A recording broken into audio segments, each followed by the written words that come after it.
Welcome to VTubing 107, your final project, going live. I'm Professor Lumio. We've covered the basics of streaming and it's time for you to go live. If you followed the courses up to this point, you should have your VTuber model set up, OBS installed and prepared, your background music sorted out, as well as a Twitch channel ready to go. So let's get into preparing for your stream. First is getting your programs open. I like to start with VTube Studio, or if you're using a PNG, that would be VTuber Mini. Then you can open up your browsers and any other integrations you may have, such as your Stream Manager, which is just Twitch in your browser, and then your music program, which may also be a browser or a local app. And because of how OBS communicates with your other programs, it's best to open it last. Here's a breakdown of how I have my screen set up. There's no one layout that I think is the best or most optimal. Every streamer is going to probably have a different looking layout, but I wanted to give you a breakdown of what I look at in case it gives you any helpful ideas. On my primary monitor, I have either my game or whatever program I'm using. I have a vertical monitor in the middle that has OBS on the bottom half and then Stream Manager on the top half. Some streamers prefer to have chat in OBS. However, I think seeing your activity feed is really important because that is where channel point redeems, any kind of donations or subscriptions will all appear. I also like the quick action buttons at the top for things like editing stream info, clipping something, starting your raid, or eventually running ads once you're affiliate. On my third monitor, I have my music, my VTube Studio, and any other programs, as well as a browser for looking things up or having someone else's stream up. If I only had two monitors, I would probably take everything on my third monitor and minimize it on my second monitor, so I would still be looking at Stream Manager and OBS. Then if I needed to access something like a browser, VTube Studio, or music, I would click on those programs and still open them on my second monitor, leaving my main monitor free for either display capture or my gameplay. There's a few things you can do to prepare yourself before you start streaming. I definitely recommend using the bathroom. If you are someone who gets a sore throat from talking a lot, make sure you're hydrated well before stream, not just when you start streaming. And you can also have a cup of tea or some honey, which can soothe your vocal cords. Check your lighting to make sure that your face is properly lit for your phone or webcam. And remember, it's okay to be nervous. If it makes you feel any better, I know streamers 10 times the size that I'll ever be that still get nervous before streaming. Now that you're all set up and prepared, let's talk about going live.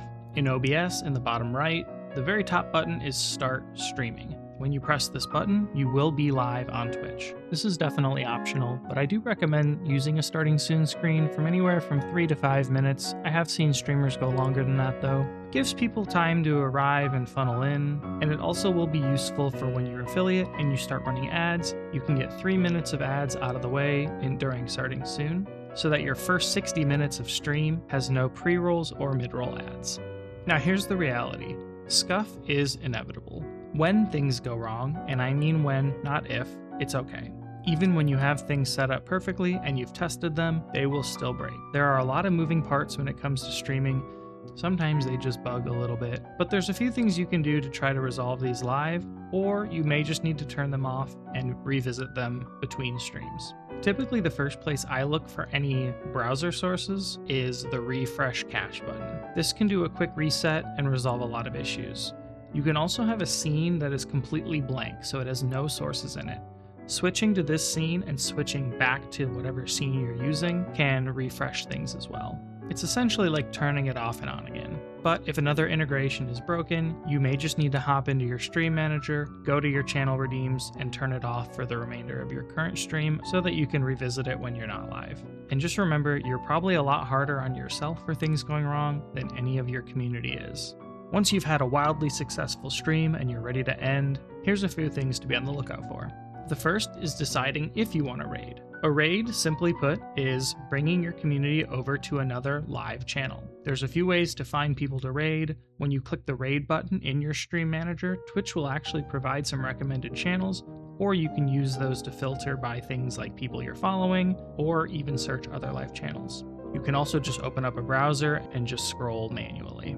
There's no hard rules about who you can raid, but here are a few recommendations. First, I highly recommend raiding a channel that it speaks the same language as you, especially if your viewers have been watching you. The chances they would also speak a different language of a channel you raid is pretty low. If you're a VTuber, which I hope you are, you could raid another VTuber. You could look for someone playing the same game as you. That's something that your active viewers are probably at least somewhat interested in.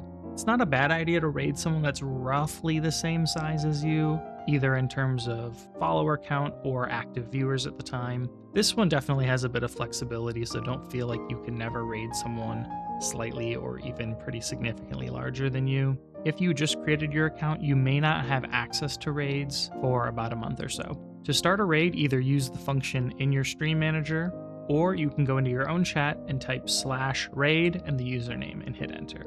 Starting a raid does not immediately send your community to that channel. It starts a countdown so you can say farewell to your viewers. A lot of streamers like to come up with clever raid messages. This is typically a short phrase or sentence, either combined with some of your channel's emojis or just global emojis or emotes that everyone spams in the channel you raid into.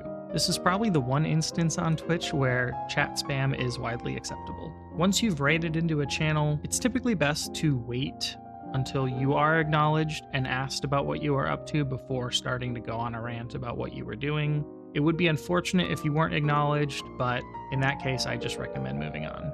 When you raid a channel, you're under no obligation to stay for any period of time. Typically, someone receiving a raid will say if you have to raid and run, that's fine. Streamers kind of understand that you may be very exhausted or hungry or all sorts of things right when you end stream and don't have any expectation, or at least shouldn't have any expectation, that you are an active chatter. So take care of yourself and tell your community to represent you well.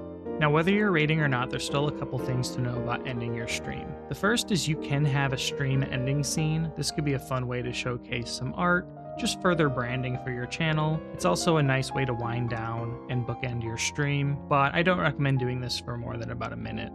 And then once you're ready to be done, hit stop streaming. It's in the same place as the start streaming button, and keep in mind that when you send a raid, it does not end your stream, so you will still be live until you click stop streaming. Your only homework for this course is to go live.